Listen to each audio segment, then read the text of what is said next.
එවසේ ව්‍යාපාරික ස්ථානයේ රැකියා ස්ථානයේ වාදනය කර තබා ධනය ආකර්ෂණය ලබා ගැනීම උදෙසා හොඳම මන්ත්‍රයක් තමයි දේව නමස්කාර YouTube නාලිකාවෙන් අද අපි ඔබට ලබා දෙන්නේ. මේ මහා බලගතු මන්ත්‍රය කුවේර දෙවියන් සිහිපත් කර ශ්‍රවණය කිරීමෙන් ගායනා කිරීමෙන් වාදනය කර තැබීමෙන් ඔබට ඇති සියලුම මුදල් ගැටලු විසඳා ගමින් මුදල් ආකර්ෂණය සිදු වෙනවා.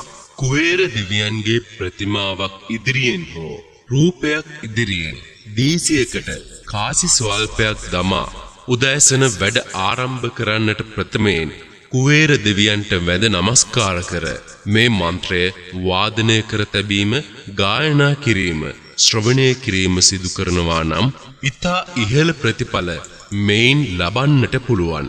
සෑමදාම අප ලබා දෙන මේ මහා බලගතු මන්ත්‍ර වලින් දහස් ගණන් දෙනාට ප්‍රතිඵල ලැබුණා කියලා ඕන් අපිට ඒ වීඩියෝ වලට කමෙන්ට් කරලා තිබුණා.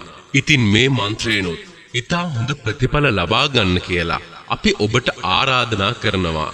මොකද අපි දන්නවා මේ මහා බලගතු මන්ත්‍රයෙන් ඉතා ඉහළ ප්‍රතිඵල ලැබෙනවා කියලා. විශ්වාසයෙන් යුතුව මන්ත්‍රය ශ්‍රවණය කරන්න. අවම දින 7ක්වත් මේ මන්ත්‍රය අඛණ්ඩව ශ්‍රවණය කරන්න. ඔබට ඉතා ඉක්මනින්ම ප්‍රතිඵල ලැබෙයි. මන්ත්‍රය අහලා ඉවර වෙන්න කලින් මේ ප්‍රතිඵල ලැබෙනවා ස්ථිරයි. මෙතෙන් පටන් මන්ත්‍රය ශ්‍රවණය කිරීම සිදු කරන්න. තාමත් දේව නමස්කාර YouTube නාලිකාව subscribe කරලා නැත්නම් අපිව subscribe කරලා අපිත් එක්ක දිගටම එකතු වෙන්න. Om Shrim Him Klim Shrim Klim Vigneshwaraya Namaha. Om Shrim Him Klim Shrim Klim Vigneshwaraya Namaha. Om Shrim Him Klim Shrim Klim Vigneshwaraya Namaha. Om Shrim Him Klim Shrim Klim Vigneshwaraya Namaha.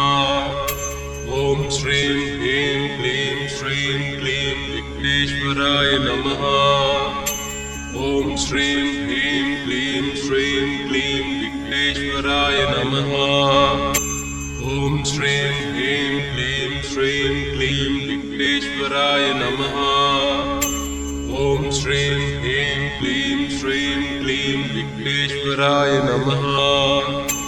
Om Shrim Him Klim Shrim Klim Vigneshwaraya Namaha. Om Shrim Him Klim Shrim Klim Vigneshwaraya Namaha. Om Shrim Him Klim Shrim Klim Vigneshwaraya Namaha. Om Shrim Him Klim Shrim Klim Vigneshwaraya Namaha. Om Shrim Him Klim Shrim Klim Vigneshwaraya Namaha. Om Shrim Him Klim Shrim Klim Vigneshwaraya Namaha. Om Shrim Him Klim Shrim Klim Vigneshwaraya Namaha.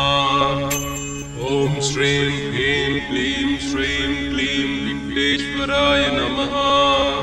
Om Shrim Him Klim Shrim Klim Vigneshwaraya Namaha. Om Shrim Him Klim Shrim Klim Vigneshwaraya Namaha.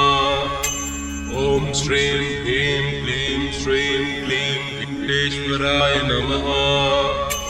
Om Shrim Him Klim Shrim Klim Vigneshwaraya Namaha. Om Shrim Him Klim Shrim Klim Vigneshwaraya Namaha. Om Shrim Him Klim Shrim Klim Vigneshwaraya Namaha. Om Shrim Him Klim Shrim Klim Vigneshwaraya Namaha. Om Shrim Him Klim Shrim Klim Vigneshwaraya Namaha. Om Shrim Him Klim Shrim Klim Vigneshwaraya Namaha. Om Shrim Him Klim Shrim Klim Vigneshwaraya Namaha. Om Shrim Him Klim Shrim Klim Vigneshwaraya Namaha. Om Shrim Him Klim Shrim Klim विघ्नेश्वराय नमः ॐ श्रीं ह्रीं क्लीं श्रीं क्लीं विघ्नेश्वराय नमः ॐ श्रीं ह्रीं क्लीं श्रीं क्लीं विघ्नेश्वराय नमः ॐ श्रीं ह्रीं क्लीं श्रीं क्लीं विघ्नेश्वराय नमः ॐ श्रीं ह्रीं क्लीं श्रीं क्लीं विघ्नेश्वराय नमः ॐ श्रीं ह्रीं क्लीं श्रीं क्लीं विघ्नेश्वराय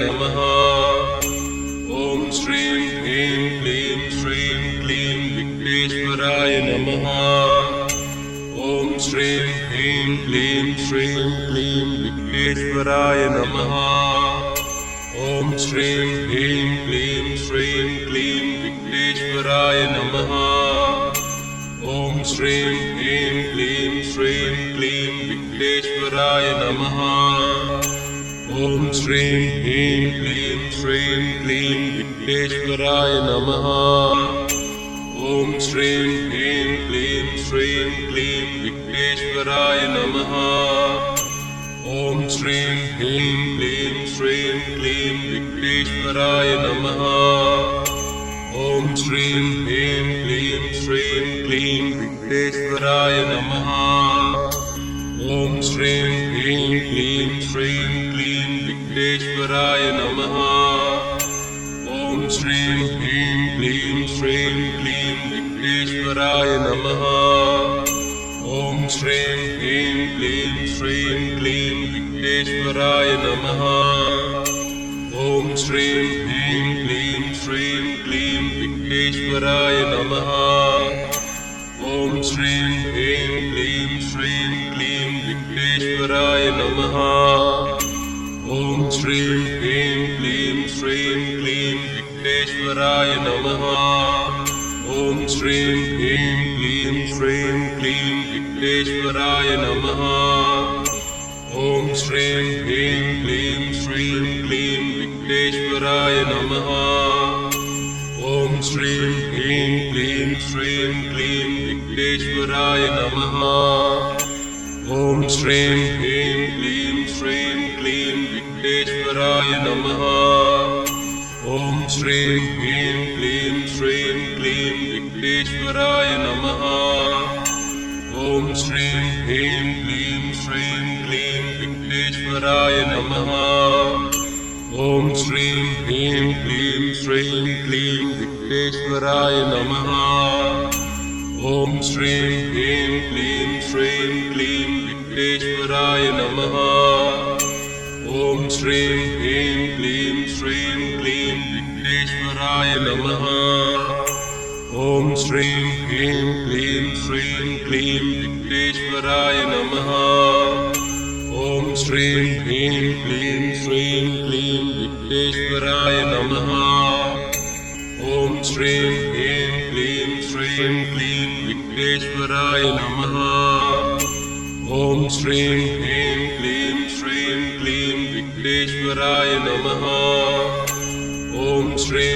ह्रीं क्लीं श्रीं क्लीं विघ्नेश्वराय नमः ॐ श्रीं ह्रीं क्लीं श्रीं क्लीं विघ्नेश्वराय नमः ॐ श्रीं ह्रीं क्लीं श्रीं क्लीं विघ्नेश्वराय नमः ॐ श्रीं ह्रीं क्लीं श्रीं क्लीं विघ्नेश्वराय नमः ॐ श्रीं ह्रीं क्लीं श्रीं क्लीं विघ्नेश्वराय नमः ॐ श्रीं ह्रीं क्लीं श्रीं क्लीं विघ्नेश्वराय नमः ॐ श्रीं ह्रीं क्लीं श्रीं क्लीं विघ्नेश्वराय नमः ॐ श्रीं ह्रीं क्लीं श्रीं क्लीं विघ्नेश्वराय नमः ॐ श्रीं ह्रीं क्लीं श्रीं क्लीं विघ्नेश्वराय नमः ॐ श्रीं ह्रीं क्लीं श्रीं क्लीं विघ्नेश्वराय नमः ॐ श्रीं ह्रीं क्लीं श्रीं क्लीं विघ्नेश्वराय नमः ॐ श्रीं ह्रीं क्लीं श्रीं क्लीं विघ्नेश्वराय नमः।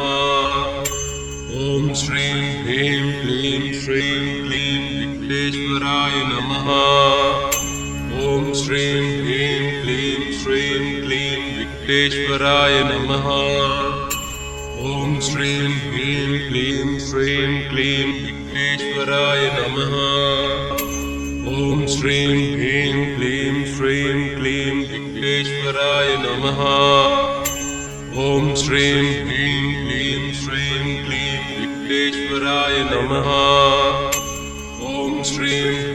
क्लीं श्रीं क्लीं विघ्नेश्वराय नमः ॐ श्रीं ह्रीं क्लीं श्रीं क्लीं विघ्नेश्वराय नमः ॐ श्रीं ह्रीं क्लीं श्रीं क्लीं विघ्नेश्वराय नमः ॐ श्रीं ह्रीं क्लीं श्रीं क्लीं विघ्नेश्वराय नमः ॐ श्रीं ह्रीं क्लीं श्रीं क्लीं विघ्नेश्वराय नमः ॐ श्रीं ह्रीं क्लीं श्रीं क्लीं विघ्नेश्वराय नमः ॐ श्रीं ह्रीं क्लीं श्रीं क्लीं विघ्नेश्वराय नमः ॐ श्रीं ह्रीं क्लीं श्रीं क्लीं विघ्नेश्वराय नमः ॐ श्रीं ह्रीं क्लीं श्रीं क्लीं विघ्नेश्वराय नमः ॐ श्रीं ह्रीं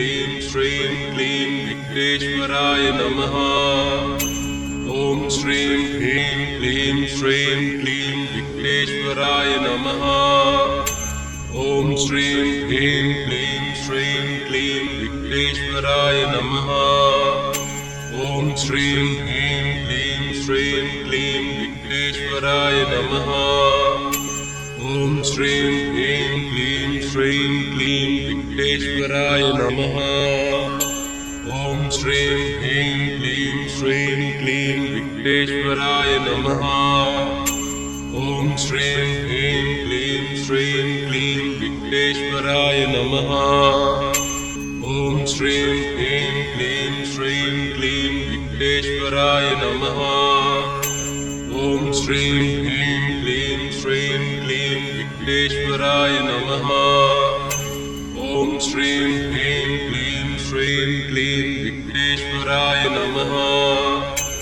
ॐ श्रीं ह्रीं क्लीं श्रीं क्लीं विघ्नेश्वराय नमः ॐ श्रीं ह्रीं क्लीं श्रीं क्लीं विघ्नेश्वराय नमः ॐ श्रीं ह्रीं क्लीं श्रीं क्लीं विघ्नेश्वराय नमः ॐ श्रीं ह्रीं क्लीं श्रीं क्लीं विघ्नेश्वराय नमः ॐ श्रीं ह्रीं क्लीं श्रीं क्लीं विघ्नेश्वराय नमः ॐ श्रीं ह्रीं क्लीं श्रीं क्लीं विघ्नेश्वराय नमः ॐ श्रीं ह्रीं क्लीं श्रीं क्लीं विघ्नेश्वराय नमः ॐ श्रीं ह्रीं क्लीं श्रीं क्लीं विघ्नेश्वराय नमः ॐ श्रीं ह्रीं क्लीं श्रीं क्लीं विघ्नेश्वराय नमः ॐ श्रीं ह्रीं क्लीं श्रीं क्लीं